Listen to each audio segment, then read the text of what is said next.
El título de nuestro mensaje hoy es El propósito de las pruebas. Si tomas notas, haces apuntes, el propósito de las pruebas, 2 Corintios 12, 1 al 10. Y si tú estudias, y a lo mejor lo has hecho, pero si estudias la vida del apóstol Pablo, te darás cuenta que él era una persona que se había dedicado a este mensaje de gracia, al mensaje de amor, al simple mensaje de salvación, el evangelio.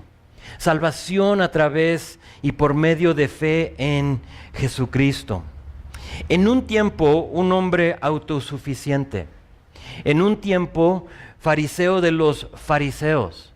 Pero ahora vemos a un Pablo totalmente diferente, humilde, manso y 100% dependiente de Cristo. Me vino a la mente pensando en él, en la diferencia, en qué cambió en su vida, qué fue eso que lo marcó, por qué ese giro tan marcado en la vida de Pablo. Yo sugiero que el texto de hoy nos explica un poquito de lo que pasó. Hoy sigue abriendo y exponiendo su corazón a los corintios el apóstol Pablo. Ya está por terminar su carta, de hecho solo nos queda capítulo 12 y 13. Y aquí en capítulo 12 él habla de algo que había, fíjate, guardado en su corazón por 14 años. A nadie le había dicho. A nadie más le había expuesto su corazón como lo hace aquí a los corintios. Y hoy nos permite Pablo, una vez más, entrar y ver lo que cambió a este hombre que era en un tiempo orgulloso y egocéntrico, a un hombre que ahora era dependiente de Dios. Los primeros 10 versículos de capítulo 12 se enfocan en una experiencia que él tuvo, algo sobrenatural. Pablo hablará de ser llevado al tercer cielo, a las regiones celestiales, de ser también no solo eso, sino que atormentado físicamente y después de todo eso ver el beneficio de ello, de ver cómo todo eso encaja en la vida de un creyente. Y quizá para alguno de nosotros se identifica con él porque está pasando por cosas muy difíciles, por pruebas, por problemas, dificultades. Pablo hablará hoy de un aguijón en su carne dado por Dios mismo. Quizá para algunos de nosotros el aguijón que tiene encajado no fue dado por Dios, sino que ese aguijón tú mismo te lo clavaste. Ese aguijón que tú sientes hoy en día quizás es consecuencia a tus malas decisiones. Pero te quiero decir algo, no importa. Para otros, la dificultad, el problema es resultado de circunstancias fuera de tu control, similar aquí a lo que está experimentando Pablo. Te quiero decir a ti también, no importa. No importa porque la respuesta es la misma. Bástate mi gracia. Mi gracia, te quiere decir hoy Dios, es todo lo que necesitas. Déjame actuar en medio de tu debilidad, en medio de tu problema, en medio de tus malas decisiones, no importa lo que sea, déjame a mí actuar en ti. Entonces Pablo nos va a contar su historia y para llevar bien el orden del texto lo vamos a dividir en 3 partes. Lo hacemos usualmente y hoy no es diferente. Vamos a ver versículo 1 a 4, le puse como subtítulo experiencia espiritual. 1 al 4, experiencia espiritual. Versículo 5 a 8 es sufrimiento palpable. Sufrimiento palpable. Y luego versículo 9 y 10, propósito celestial. Propósito celestial. Entonces, vamos a empezar. Experiencia espiritual. Versículo 1 dice, ciertamente no me conviene gloriarme pero vendré a las visiones y a las revelaciones del Señor. Nos detenemos ahí para notar que Pablo está diciendo, de nada me sirve jactarme, de nada me sirve, pero ahora dejo atrás las cosas de este mundo y voy a pasar a algo espiritual. Les voy a contar de algo espiritual. Aquí lo nombra como visiones y revelaciones. Ahora, recuerden que en capítulo 11, Pablo nos dio su currículum, así le puse, su currículum de las cosas que él había soportado y sufrido por el amor del Evangelio. Tú recuerdas, y si no estuvieses aquí, puedes leer los versículos previos, ahí te va a decir todo lo que él sufrió por el amor al Evangelio. Compartió esa serie de sufrimientos que lo hacían mayor a estos falsos apóstoles que solo buscaban aprovecharse de la gente. Y esa era la lucha que Pablo tenía en Corinto, que había llegado gente después de él para pervertir el evangelio de Dios, para hacerlo algo que no era. Y mezclaron lo que hacían los judaizantes, que era Cristo más otra cosa. Y Pablo dice, no puede ser. Yo sufrí por el simple mensaje del Evangelio, y nos detalló lo que fue. Y sin duda, capítulo 11 lo separaba de los demás. Pero aquí como que levanta la vara una vez más. Se dice, si eso no era suficiente, ahora vamos a dejar esas cosas, lo físico, a un lado, y vamos a como que levantar la vara una vez más. Y quiero pasar de lo físico a lo espiritual. Aquí Pablo va a hablar de visiones y revelaciones de Dios. Son experiencias espirituales. Ahora, fueron varios en la palabra que experimentaron este tipo de experiencia, de revelaciones. Pienso en Esteban, al momento que lo van a apedrear, lo están apedreando, y él vio algo del Señor. Pero, ¿sabes? Pablo era una persona que experimentó estas cosas varias veces en su vida. Muchas veces. Algunas de ellas te las comento. Es Hechos capítulo 9. Cuando Dios interrumpe su vida y lo arresta ahí, dice Hechos 9 que él ve una luz resplandeciente del cielo que lo rodeaba. ¿Sí? Y de pronto está hablando ahí con Dios, Jesucristo, yendo directamente a él para salvarlo. En Hechos 16, durante su segundo viaje misionero, Pablo recibe una visión de noche de un varón macedonio, ¿recuerdas? Y ese varón le rogaba que vaya a ayudarles a Macedonia. Otra visión, otra como revelación, dirigiéndole a dónde ir. Aquí mismo en Corinto. Aquí no, pero ahí, en Corinto, donde él está, a quien les está escribiendo, cuando él estaba plantando la iglesia, Pablo se desanima. Había oposición, había gente que lo estaba hostigando y gente que no lo quería ahí. Y en una visión de noche, dice la palabra, que Dios viene y le dice, no temas, sino habla y no calles, porque yo estoy contigo. Lo acabamos de cantar, ¿verdad? Él está con nosotros. Y aquí Dios, en una manera así es sobrenatural, viene y le dice, yo estoy contigo y ninguno pondrá sobre ti la mano para hacerte mal, porque yo tengo mucho pueblo en esta ciudad.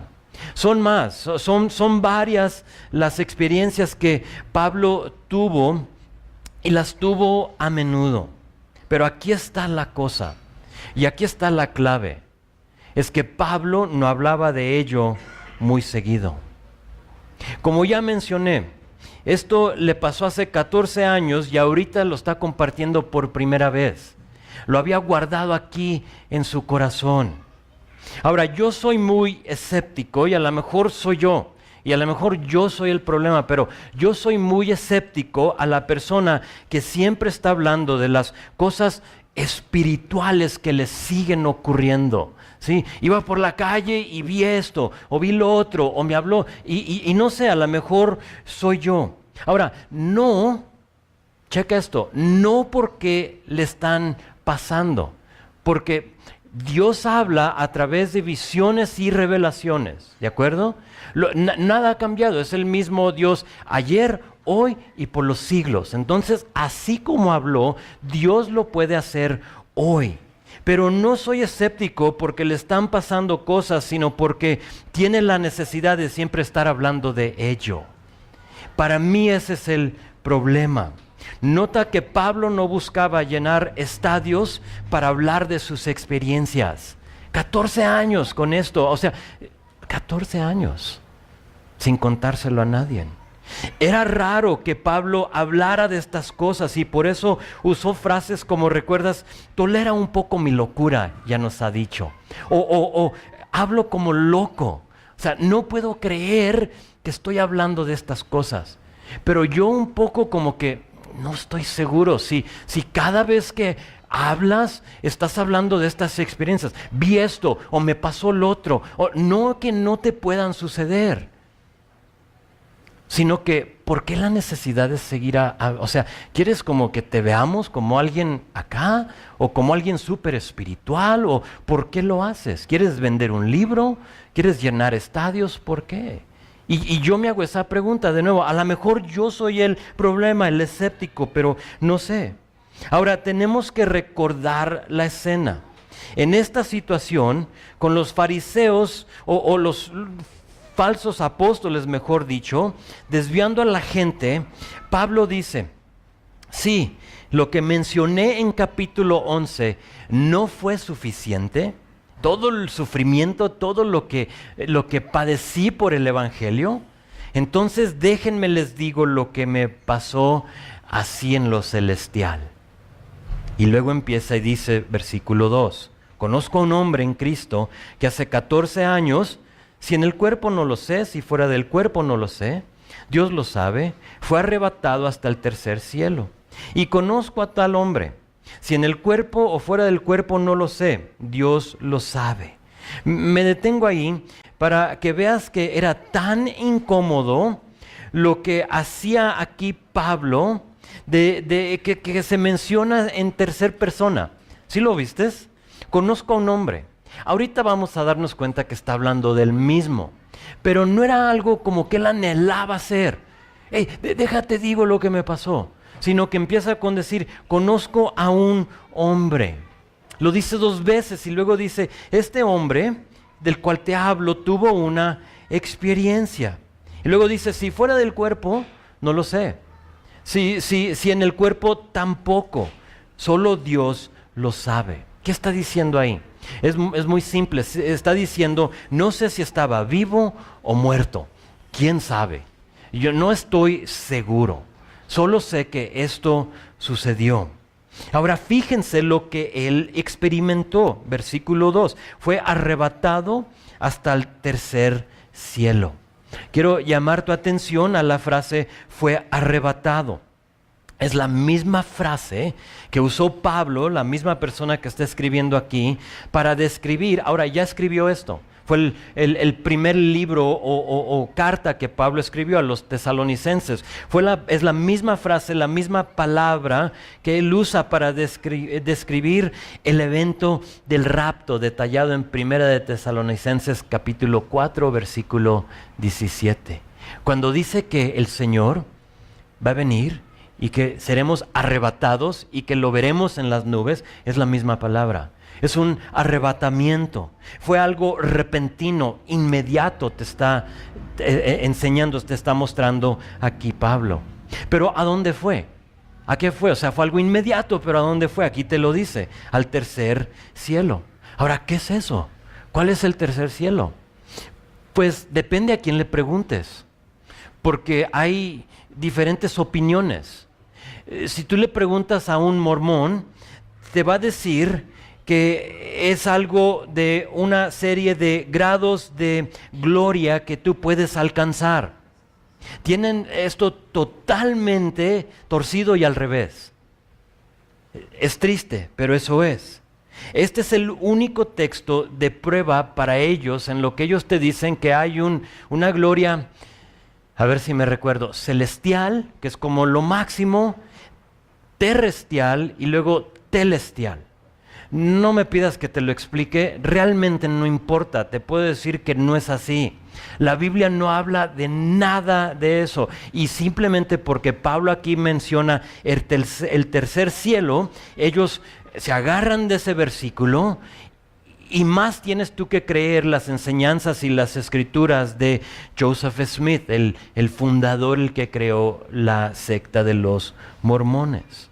Y es lo que te dicen, o sea, depende de quién eres, llegas a esta gloria celestial, terrestre, y el que más dé, el que más haga, el que más sufra, el que más, quién sabe qué, esposas tenga, hijos tenga, porque también promueven eso, a la tercera gloria.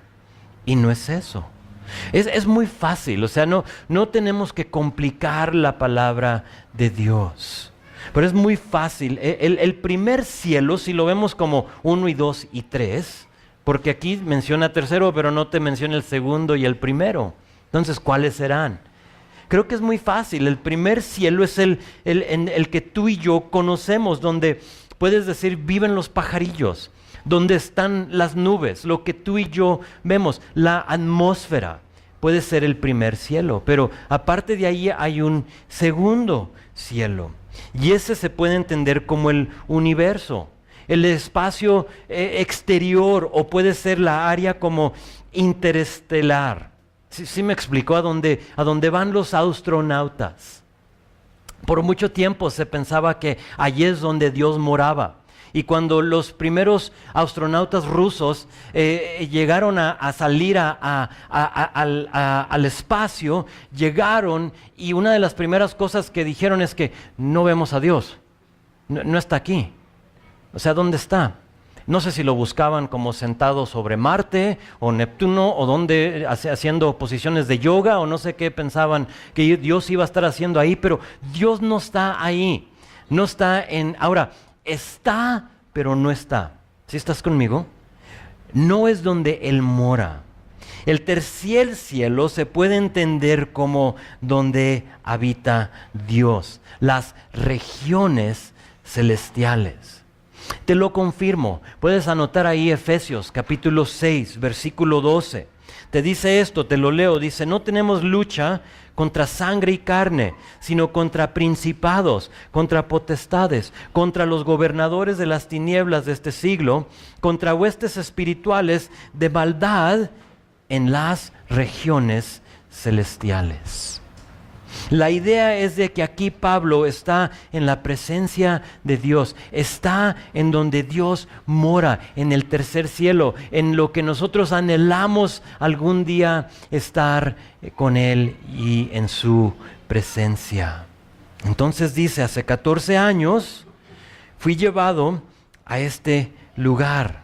Ahora no nos dice en dónde o cómo, pero, o sea, no nos dice, cuando estaba aquí en este lugar, fui a no nos dice, simplemente nos comenta qué sucedió. Y nos da una clave, nos dice que hace 14 años. Entonces, ahí tenemos como una idea. Y hace 14 años de cuando él estuvo escribiendo esto, él estuvo en su segundo viaje misionero en la ciudad de Listra. Y en la ciudad de Listra no tengo el tiempo para darte toda la historia, pero ahí sabemos que a través de algunos acontecimientos lo apedrean y lo llevan fuera de la ciudad y lo apedrearon ahí, y nos dice la palabra que lo dejaron como muerto. Él después despierta y vuelve a entrar a la ciudad. O sea, qué astucia, ¿no? De decir, voy a donde me acaban de apedrear. ¿Sí? Y a lo mejor sería ahí, no sabemos. Algunos dicen que fue el tiempo que él pasó como en el desierto de Arabia, cuando Gálatas capítulo 1 te habla de un tiempo que él pasó a solas con Dios. Realmente no sabemos. Yo creo que posiblemente sea cuando estuvo en Listra. ¿Por qué? Porque sabemos que estuvo ahí como en el 44 DC, y aquí está escribiendo como en el 57, 58 DC. Entonces, más o menos una diferencia de 14 años, pero realmente no sabemos. Entonces, eso yo hablando, no la Biblia, solo sabemos que hace 14 años tuvo esta experiencia, y eso realmente no importa. Mejor vamos a ver lo que describe. Sabemos lo que está pasando, lo que le ha sucedido. Y luego dice, conozco a tal hombre, y luego versículo 4, que fue arrebatado al paraíso, donde oyó palabras inefables que no le es dado al hombre expresar. A lo que yo digo, ¿de veras? O sea, Pablo, no seas malo. O sea, ¿a poco no había más que tú nos pudieras decir del cielo? No seas malo, no te quedes con todo. O sea, dinos un poquito más. Una de las cosas que nos confirma que esto fue real es que él no dice mucho de ello. Él no te da mucha explicación. Él simplemente te dice que sucedió. Hoy en día hay múltiples libros escritos por personas que según ellos fueron al cielo y cuentan de su experiencia. Tú y yo, creo ya hubiéramos escrito libro y buscado todo medio para difundir nuestra experiencia, ¿no? Búscame los centros de convenciones más grandes porque tengo un mensaje y te quiero decir de lo que experimenté cuando fui al cielo. Pablo no lo hace. De hecho, se tardó 14 años para compartirlo. Ahora, bíblicamente,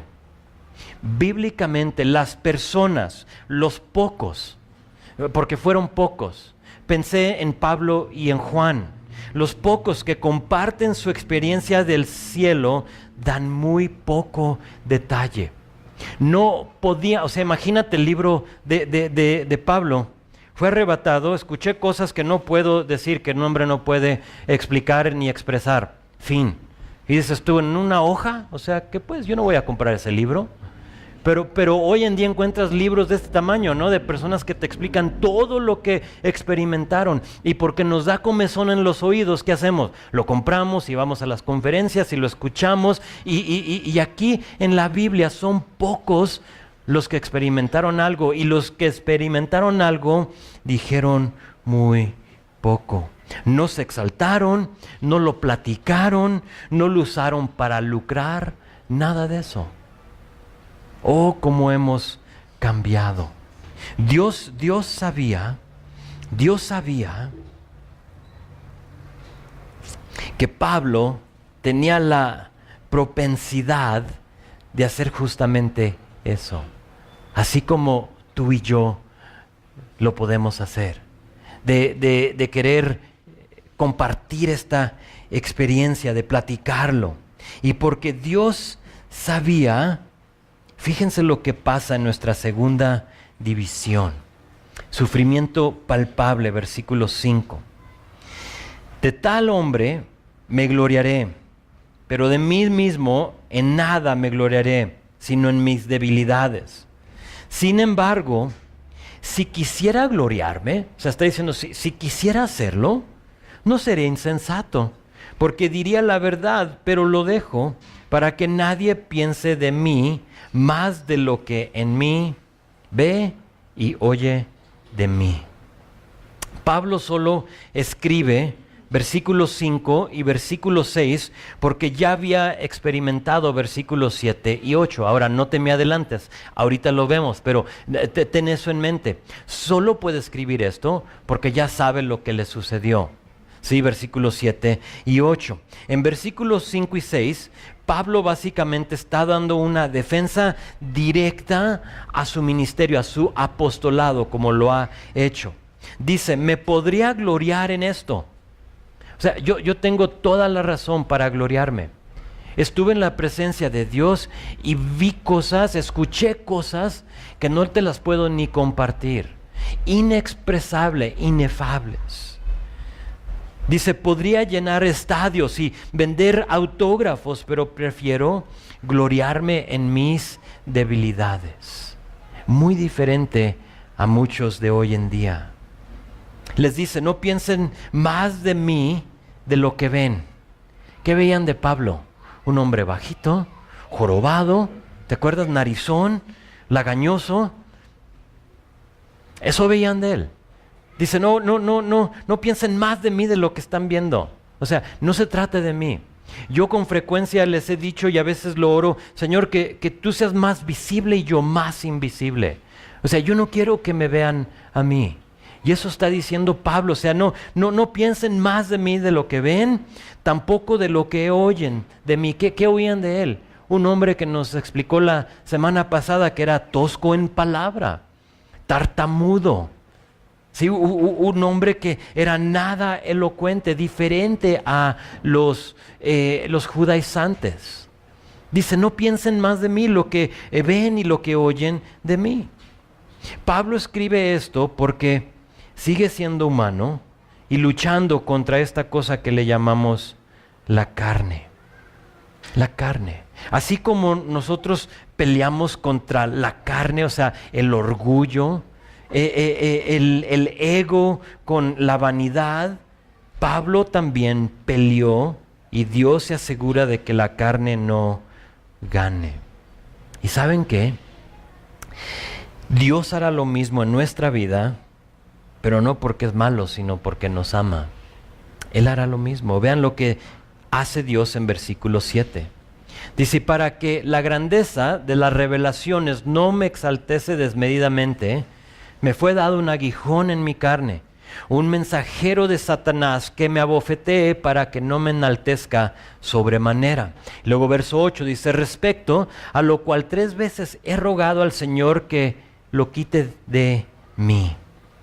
En contexto, para que no perdamos lo que está diciendo aquí Pablo.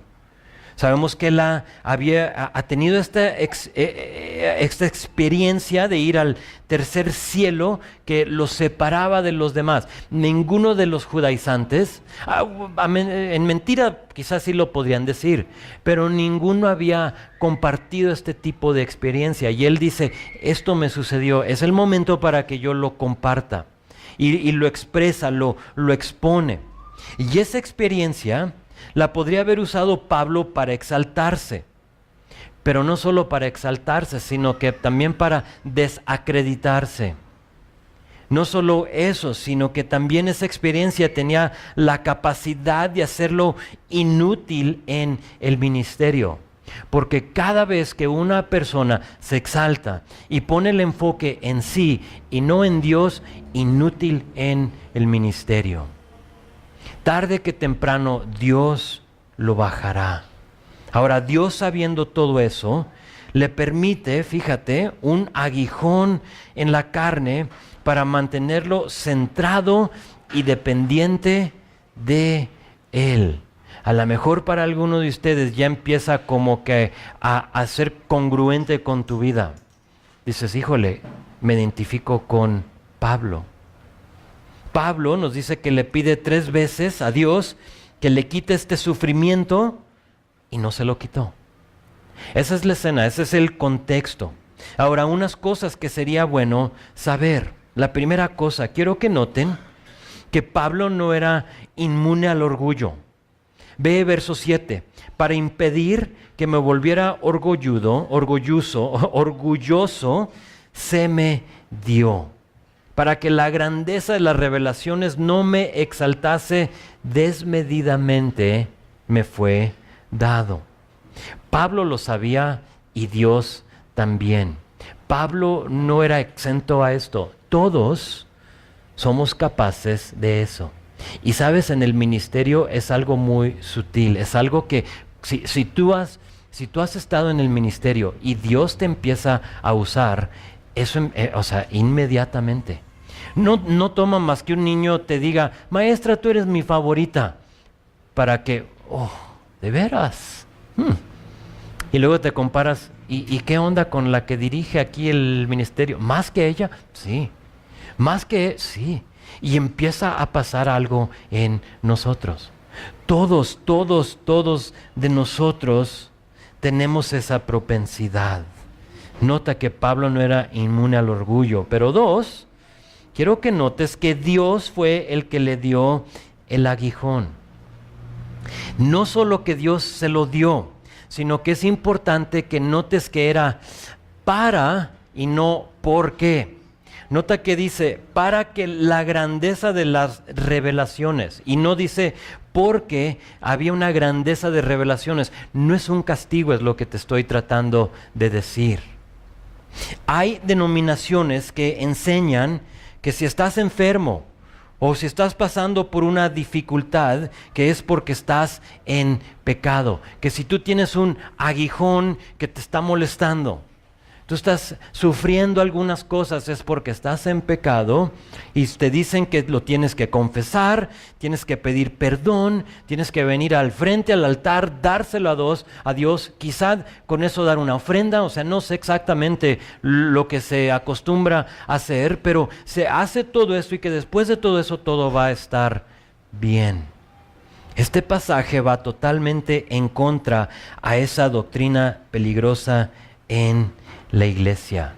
A veces te hablan, y lo vimos cuando estudiamos Éxodo, capítulo 20, en lo que estamos, en los 10 mandamientos, hablan de las maldiciones generacionales y ese tipo de cosas. Ese aguijón es una maldición generacional. No tiene que ver contigo, es más atrás. Entonces ven, confiésalo, dáselo, entrégalo, págalo, no sé qué tanto, pero es algo peligroso. Por si eso te han enseñado. Porque sé que algunos de ustedes vienen de otras iglesias, quizá una que practica eso. Si eso te han enseñado, escúchame bien. Dios no castiga a sus hijos. Dios no castiga a sus hijos. ¿Los disciplina? Claro, pero te disciplina porque te ama, nos dice la palabra. Pero disciplina y castigo son dos cosas totalmente diferentes. Dios a menudo, escúchame bien, Dios a menudo permite enfermedad, dificultad y otros problemas en nuestras vidas para nuestro bien. ¿Sabes para qué? Para prevención. Es lo que estaba pasando aquí. El aguijón no fue porque Pablo era malo, porque había abusado de la gente, porque estaba en pecado, sino fue para prevenir algo que estaba en él. Algo que Dios sabía que si no le da este aguijón, esta enfermedad, Pablo era una persona que se iba a exaltar. ¿Sí lo ves? A veces tomamos esto fuera de contexto. Dios no te castiga, Dios te ama. Dios te disciplina. Y a veces Dios permite un aguijón para prevención. Aguijón de prevención. Piénsalo de esa manera. Quizá tú tienes años con una enfermedad. A lo mejor esa enfermedad es debilitante. Y has preguntado por qué. Y le has pedido así como Pablo, Señor, quítame esta cosa. Y no te la quite, ya van más de 3 veces. Señor, ¿por qué esta dificultad en mi matrimonio? ¿Por qué esta dificultad en mi trabajo? ¿Por qué este problema en mi cuerpo? ¿Por qué? Y Señor, y la pregunta es ¿por qué? ¿Por qué? ¿Y por qué? Y no ha habido respuesta. Te quiero animar. Te quiero animar. Pablo pasó 14 años antes de poder decir, me fue dado un aguijón en mi carne para impedir que me volviera orgulloso. Pablo ha estado batallando con esto también. Me fue dado un aguijón para mi bien. Para mi bien. La mujer con flujo de sangre, en Marcos capítulo 5, pasó 12 años haciendo esa misma pregunta. ¿Por qué, Señor? Soy una mujer inmunda. Una mujer con flujo de sangre inmunda, vale más ser leproso. Será una persona intocable. Y por 12 años ella seguía preguntando ¿por qué? ¿Por qué? ¿Por qué? ¿Hasta qué? Hasta el día que tocó el borde de la túnica de Jesús y él la rescató. El ciego Bartimeo, de Marcos capítulo 10, fue sanado después de toda una vida de ciego. No sabemos su edad, pero toda una vida de ciego. Y Dios le tocó y lo sanó. Si sigues con alguna enfermedad o dificultad, tienes que saber que no es porque Dios te está castigando o porque Dios no te escucha o porque Dios ya no te quiere, sino que es simplemente porque Dios lo ha permitido en tu vida y tenemos que llegar a un lugar, al mismo lugar que llegó Pablo, que dice, me fue dado esto con un propósito. No lo sé, Señor, no lo entiendo. Te sigo preguntando por qué, pero confío en que esto tiene un propósito. Y ese propósito ahorita lo veremos en versículo 9 y 10. Última cosa que quiero que notes en estos versículos. Nota que Pablo rogó 3 veces para que se le quitara. Nada malo con pedir. Tú pídele. Tú ora. No solo 3 veces. Hazlo las veces que Dios lo ponga en tu corazón. Pablo después le escribirá a los filipenses y les dirá en Filipenses 4, versículo 6, no se preocupen por nada, en cambio, oren por todo. Díganle a Dios lo que necesitan y denle gracias por todo lo que Él ha hecho. El darle gracias viene antes de que Él haga lo que va a hacer. Eso requiere que tú tengas un corazón de gratitud. Oh Señor, no entiendo por qué estoy pasando por esta dificultad, esta enfermedad, pero Pablo aquí me dice que no me preocupe y que en lugar de preocuparme, en cambio que ore por todo. Y eso hago, Señor, una vez más. Y aunque lo hagas con lágrimas en tus ojos, hazlo. Dile al Señor, Señor, tú sabes mi situación, mi circunstancia. Dice Mateo 7, versículo 7. Sigue pidiendo y recibirás lo que pidas. Sigue buscando y encontrarás. Sigue llamando y la puerta se te abrirá. Otro versículo que lamentablemente y desafortunadamente tomamos fuera de contexto. Lo usamos para declarar. Ay de nosotros. Sigue pidiendo y recibirás. Sigue buscando y encontrarás. Sigue llamando y la puerta se te abrirá. Ahora, después de orar, así como te lo dice Mateo, tenemos la responsabilidad de aceptar. ¿Aceptar qué? Aceptar la puerta que se te abrió o que no se te abrió, sea lo que sea. Porque a veces nosotros vemos esa puerta cerrada como cerrada, pero Dios dice que te la estoy abriendo, hijo. Y vemos que aquí con Pablo este aguijón se le permitió para su bien. Y nosotros a veces lo vemos como puerta cerrada. No puede ser, Señor, tengo muchas veces pidiéndote y no me sanas. Es que es la puerta, hijo, que te he dado. Tú simplemente recíbelo. Pablo pidió, buscó y tocó, y la respuesta fue, este es tu aguijón. Este es tu aguijón. Y después él dijo, ok, va. No entiendo, pero va. Así es. Esta relación no la entiendo, pero va. Voy a permanecer fiel porque en ella estoy. Va. Ya pedí. Ya abriste, ya. Esa es la puerta, Señor, que tú me has dado. Va. Ese tipo de aceptación, cuando llegamos a ese lugar donde podemos aceptar así como lo aceptó Pablo. Ahora no sabemos cuál fue el aguijón. Algunos dicen que fue su vista. Hay una de sus cartas que dice, miren con qué letra tan grande les escribo. Algunos dicen que fue cuando vio esa luz resplandeciente que algo sucedió en su vista y por lo tanto yo comento que andaba de lagañoso. Eso dicen, algunos historiadores comentan eso de Pablo. Y que su problema, algunos dicen, te quisiéramos dar hasta nuestros ojos. Sí. A lo mejor fue eso, realmente no lo sabemos. Algunos dicen que contrató malaria por ahí donde estuvo viajando. No sabemos. ¿Y sabes por qué no sabemos? Porque Dios no quiso que nos comparáramos con Él, que viéramos cuál era el aguijón. Porque el aguijón puede ser muchas cosas. Y el aguijón tuyo puede que no sea el mío. Tú a lo mejor consideras el aguijón como tu esposa. Este es el aguijón, Dios de mi vida. Y ay, cómo me pica. Mientras que otros lo ven como una debilidad, ¿no? Una enfermedad. Entonces, por eso es que Dios no nos dice exactamente lo que es. ¿Por qué? Porque todos somos diferentes y la palabra aplica a todas nuestras vidas. Y sea lo que sea tu aguijón, esto aplica a ti. Y cuando tú lo aceptas, vean lo que sucede en nuestra última división, versículo 9 y 10, un propósito celestial. Y me ha dicho, bástate mi gracia, porque mi poder se perfecciona en la debilidad. En lugar de eliminar, voy a detenerme ahí, sé que no es todo el versículo, pero me detengo ahí para notar que en lugar de eliminar el aguijón, Dios dice, bástate mi gracia.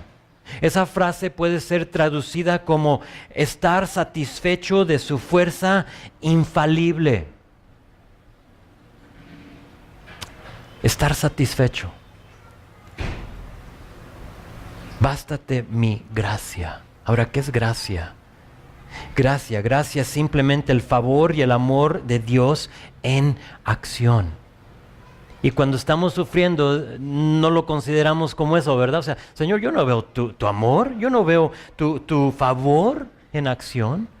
Y le está diciendo Dios, bástate en mi favor y mi acción. Entonces Dios le dice, no hagas nada, mas ve y escucha, y yo haré lo demás. Y para algunos de nosotros, Dios nos está diciendo eso, no levantes ni un dedo. Tú simplemente ve y escucha, yo haré lo demás. Bástate mi gracia. Y quizá tú estás viviendo las consecuencias de tus malas decisiones. ¿Te acuerdas que las mencioné al principio? Algunos de nosotros ahí nos encontramos hoy en día. Malas decisiones. Y ahora estamos viviendo consecuencias. Justicia te diría esto. Aguanta vara. ¿Eso que hiciste? Aguanta vara. Sufre. Esa es la justicia, es lo que te dice la justicia. Pero gracia y Dios te diría, abraza mi gracia y no te sueltes de ella. Abrázala, agárrate de mí y no te sueltes de ella. En esos momentos de insuficiencia, en esos momentos de debilidad, en esos momentos de dolor, en esos momentos de incertidumbre, Dios nos diría, mi gracia es todo lo que necesitas. Es todo. Esa oración, mi gracia es todo lo que necesitas, no tiene nada que ver con nosotros. Es el amor y el favor de Dios en acción. Solo para nosotros nos toca aceptarlo y decir, ok, Señor, tu gracia me soportará. Tu gracia nunca se agota, jamás. Es su gracia que será lo suficiente para fortalecerte cuando te sientes débil. Es su gracia que te va a consolar cuando estás sintiendo esos momentos de inconsolación. Y para hacer tu problema útil en su debido momento, su gracia está ahí.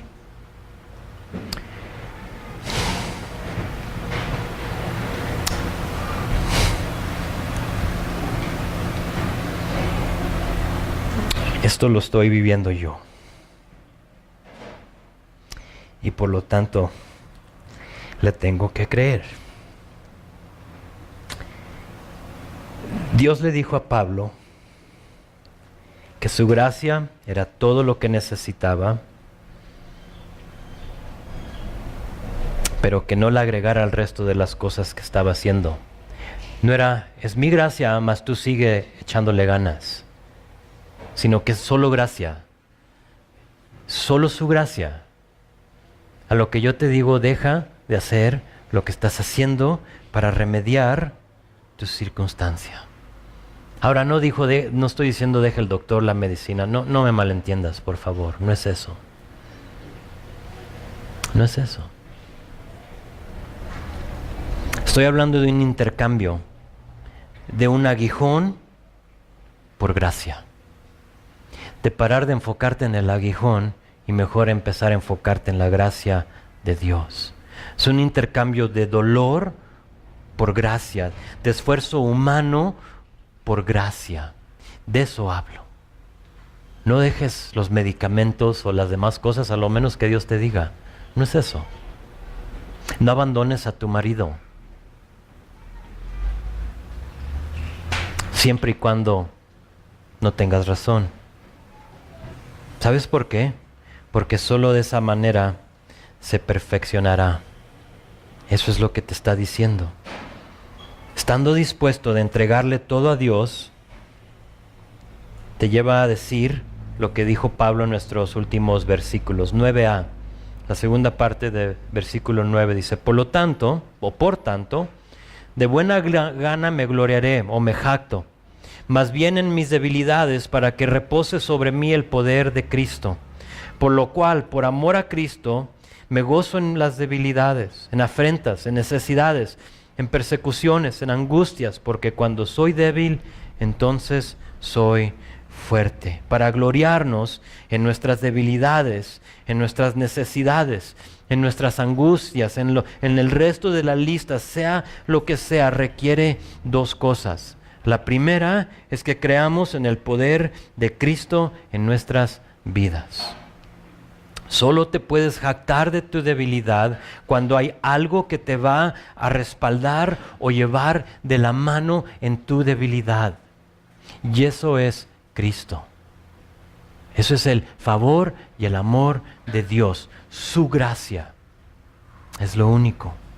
Pablo dice que esa cosa era el poder de Cristo. Fíjate, por tanto de buena gana me voy a jactar para bien en mis debilidades, para que repose sobre mí el poder de Cristo. Es ese intercambio del cual te hablaba. Entregarle esa dificultad, ese aguijón, y mejor descansar, en el poder de Cristo. ¿Crees que su poder es suficiente para llevarte de la mano, sí o no? Es la pregunta que nos tenemos que hacer. Y la segunda cosa es humillarnos delante de Él. Si seguimos aferrados a nuestros derechos o a lo que merecemos, jamás vamos a experimentar lo que es gloriarnos en nuestras debilidades. Va a ser esa lucha entre yo merezco esto, pero esta es mi debilidad. Y para gloriarte, como dice aquí, en mi debilidad, tienes que dejar y hacer a un lado tus derechos, lo que tú piensas que tú mereces, y decir: Señor, mejor me voy a gloriar en esto. Jamás vamos a poder decir: cuando más débil me siento es cuando más fuerte soy, si me sigo enfocando en lo que yo merezco, en mis derechos. Dice Santiago 4, versículo 10: humíllense delante del Señor y Él los exaltará. Si estás batallando, si te encuentras viviendo con el aguijón de Dios o el aguijón que tú solo te clavaste, porque a veces pasa, te animo a humillarte delante de Dios para que en tu debilidad Él se muestre fuerte. Ahora, para algunos eso requiere que le rindas tu vida por primera vez. Es imposible reposar en el poder de Cristo si no eres hijo de Él. Entonces a lo mejor tú estás aquí y nunca has tomado ese paso de decir: Señor, me rindo ante ti, te entrego mi vida. Y si ese eres tú, hoy te quiero dar la oportunidad, porque créeme, si no has hecho eso, jamás verás su poder en tu vida. Imposible. No puedes dar lo suficiente, no puedes orar lo suficiente, no puedes hacer peregrinaciones lo suficiente, no puedes hacer absolutamente nada para experimentar ese poder más que rendirle tu vida y decir: Señor, heme aquí, te doy mi vida, me rindo a ti. Para otros, esto va a requerir que le devuelvas a Dios su lugar en tu vida, el lugar que Él merece. A lo mejor lo has quitado de su puesto. Él ya no es lo primordial. Y para que tú experimentes eso, necesitas darle su lugar. Crecimiento y madurez cristiana no se mide por nuestra independencia de Él, sino que por nuestra dependencia de Él. Y algunos de nosotros nos hemos independizado de Dios. Hemos pensado que lo podemos hacer sin Él. O sea, ven conmigo, Señor, pero déjame a mí, me arremango y ahí voy. Y algunos de nosotros tenemos que hacernos dependiente de Dios una vez más. Si te has independizado de Él, devuélvele su lugar. Deja que el poder de Cristo more en ti.